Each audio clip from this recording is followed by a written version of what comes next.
This episode is brought to you by Amazon. Sometimes the most painful part of getting sick is the getting better part. Waiting on hold for an appointment, sitting in crowded waiting rooms, standing in line at the pharmacy, that's painful. Amazon One Medical and Amazon Pharmacy remove those painful parts of getting better with things like 24/7 virtual visits and prescriptions delivered to your door. Thanks to Amazon Pharmacy and Amazon One Medical, healthcare just got less painful. If you are interested in supporting this podcast and at the same time getting all my episodes ad-free, then please head to my website, 3dprintingbasicspod.com. Again, that's 3dprintingbasicspod.com. There you can find all the links to support me, my affiliate links, and as a perk, you can get all my episodes ad-free if you subscribe on Patreon, Spotify, or Apple Music. Again, all my links will be there, as well as a contact form if you have any questions. Thank you, and I hope you enjoy this episode. Hello, and welcome back to 3D Printing Basics. This is episode number 46, and welcome to the new year. It is now 2025, and in this episode, I want to talk about the things that I'm hoping to see or expect from the 3D printing world in 2025. Before I get into that, I just wanted to thank everybody who's listening to this podcast and all the support I've received in 2024. This podcast really took a huge step in 2024, and I couldn't be more happy with everything that has been done with this podcast and where we are at. This show has just really taken off in a way that I couldn't imagine, and that is all thanks to you guys. So I really appreciate all the support everybody has given to me, and I look forward to keeping it going in 2025.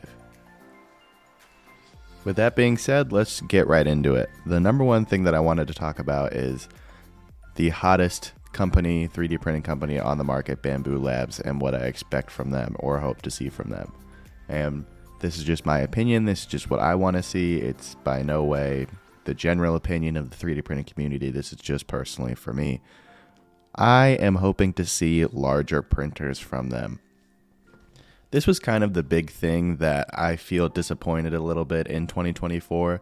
I definitely thought that after they released the P1S, that they were going to start making bigger printers, but they actually did the opposite. They went smaller. They did the A1 Mini and the A1, which by no means are they bad printers. They're not. They're actually fantastic printers. They're a really low price point, and they work just as good as their other products.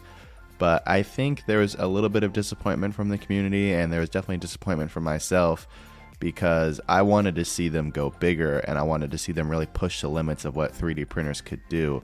So it was a little bit disappointing for their next product to just be a classic bed slinger that is a little bit smaller and just a normal printer. I feel like they kind of sold themselves short by doing that, and so that's what I'm hoping to see in 2025 is for them to come out with some larger printers, sort of printers that are the sizes of the Neptune 4 Pro and the Neptune 4 Plus, just something that's bigger and able to compete with the larger things like the Prusa XL and just other big printers like that. I'm hoping that they're going to be able to come out with that and be able to compete with these printers in 2025.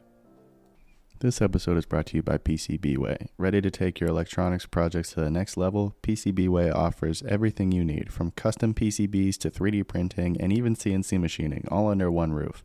They're trusted by engineers and makers worldwide for their exceptional quality and fast turnaround. And here's a special deal for listeners of 3D Printing Basics. Use the promo code 3DPrintingSquared, SQUARED, to get $10 off your first order. Start your next project with PCBWay and see the difference for yourself. Head over to PCBWay.com today. This episode is brought to you by Sculpteo. Are you ready to bring your 3D printing projects to life? Look no further than Sculpteo. Whether you're a hobbyist, designer, or business owner, Sculpteo's on-demand 3D printing service has you covered. With over 75 materials and finishes to choose from, Sculpteo helps turn your ideas into reality with precision and speed. Plus, as a listener of 3D Printing Basics, you get an exclusive deal. Use the promo code 3DP_basics_10% at checkout for 10% off your order. Don't wait. Take your creations to the next level with Sculpteo. Another thing that I would like to see in 2025 is the advancement and kind of finally bringing into the hobbyist line is metal 3D printing. I feel like metal 3D printing has been a hot topic for the past 5 or 6 years now, And it just hasn't quite gotten to the point where you can just kind of do it in your garage or in your home. You still need to print it. You can print it on a printer, but then you need to send out, you need to do all this kind of random stuff to get fully metal 3D prints.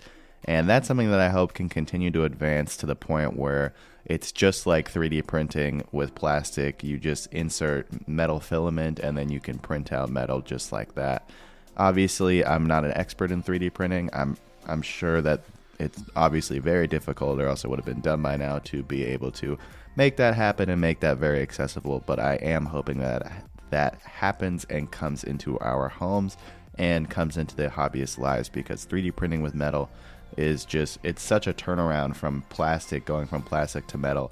And it's so useful. You can combine the plastic and the metal, or you can print just straight metal, and you can really elevate your 3D printing game, whether you're a business or you're a hobbyist. Just 3D printing with metal, it really changes the game, and it's a really cool feature that has been talked about for a long time, and I really hope that it comes around in 2025 and becomes a lot more accessible for a lot more people. And specifically for me, I would love to incorporate metal 3D printing into my business. That would be a really cool feature to offer, and so I'm hoping it's a little bit more accessible in 2025. And I'm also hoping that a bigger company like Prusa or Bambu or maybe Creality kind of takes it and runs with it. I know there's Desktop Metal. There's a lot of 3D printing companies that offer 3D printing metal, but I do hope that a bigger sort of company steps in, because I think if a big name company comes in and sort of endorses the metal 3D printing, I think that that would be helpful in making the wider 3D printing audience know about it and know of metal 3D printing and know it's a possibility, and that would bring a lot more attention to it and then hopefully more advancement to it. Another thing that kind of falls in the same line of metal 3D printing that I'm hoping becomes more friendly to the hobbyist printer is SLS 3D printing. That is the type of 3D printing where you have the powder and it gets cured by a laser, layer by layer, and then you break it all apart. And SLS printing is truly astonishing because it's not like any other form of 3D printing. When you take your part out, it doesn't look 3D printed, and you don't need supports because the powder that is uncured kind of gets in there and provides all the support you need. And once you have finished your part, you have a very, very useful, very sustainable part, and it works really well. And it's just a form of 3D printing that is very, very, it has a very high capability. You can print almost anything. And when I went looking around for an SLS printer, I couldn't find anything under $10,000.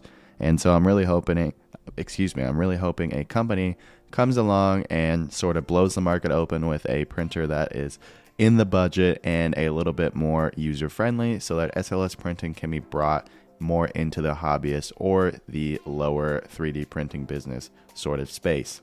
Because SLS printing, in my opinion, is the most useful form of 3D printing. Is just the hardest to access right now due to cost, and there only really being industrial type machines out there. If a company like Prusa or Creality or Bambu Labs comes in and makes a SLS 3D printer that can come along and just work on your, maybe not on your desk because that powder, it's bad for you to breathe, but if you can stick it in your garage and you can use it, that would be absolutely fantastic. And I'm really hoping that that comes along, because I think that you could really have the top three, or sort of the three-headed, not monster, but the big three of 3D printing would be FDM, SLA, and then hopefully SLS 3D printing.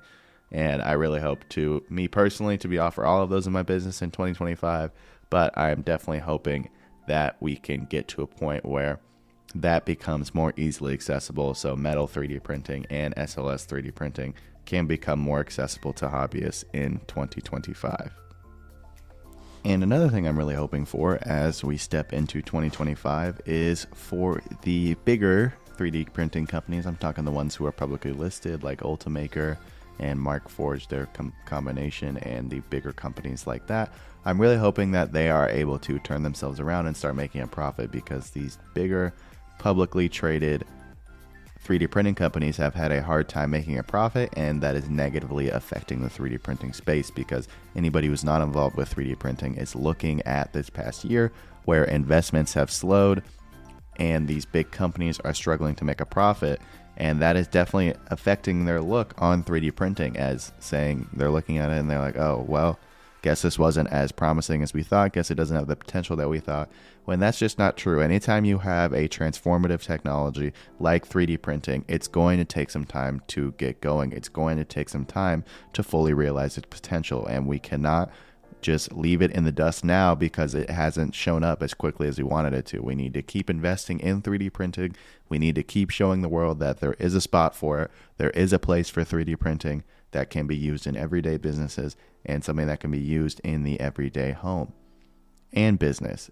It's just something that can be used, and everybody needs to see that. There's so much potential in 3D printing, and I feel like with this last year, with how faster 3D printing has become pretty much mandatory, the high speed, Bambu Labs, all that stuff, I think we are just getting around to realizing the potential of 3D printing, and everything is going to start skyrocketing from here, I believe. So we just need to keep our faith in 3D printing. We need to keep investing in it. We need to keep developing it. We need to have startups sticking around and coming up with their ideas.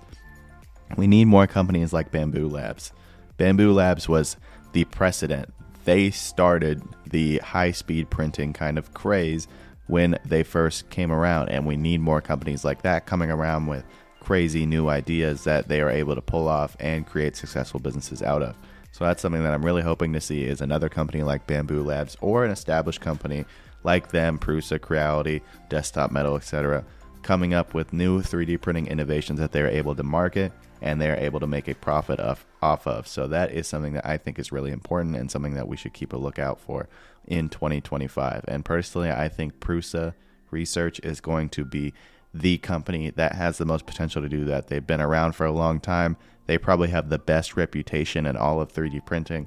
And with their newest release of their Core XY, I believe it's called the Prusa 1 or the Prusa Core 1, with that printer just hitting the market now, I think they have the potential to really skyrocket themselves and come out with some really new and innovative 3D printing technologies. But that remains to be seen.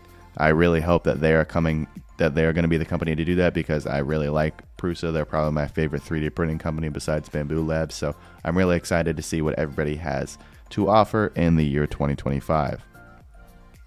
And with that being said, that's all I have for you guys today.